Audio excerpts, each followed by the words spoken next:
I am the tofu golem. Please enjoy the video. You start by getting the reactive metal and the target metal salt solution ready. Pick concentrations between 0.1 and 1 m for clear visible change. Once done, clean the metal thoroughly with sandpaper and ethanol so oxides won't block the reaction. Rinse with distilled water and dry.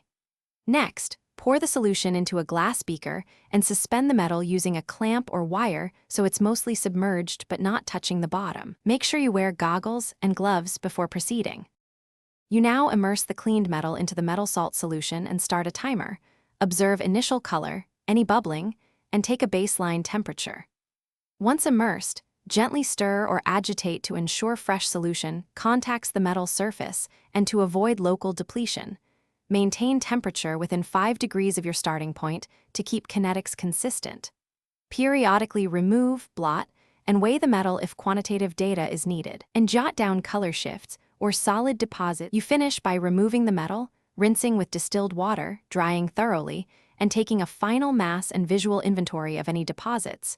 Transfer any solids to a labeled container for analysis.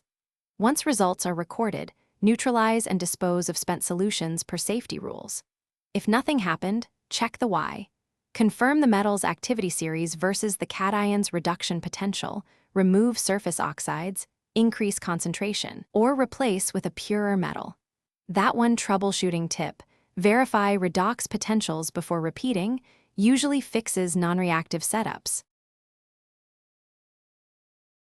Thanks for watching. Consider subscribing if we helped you today.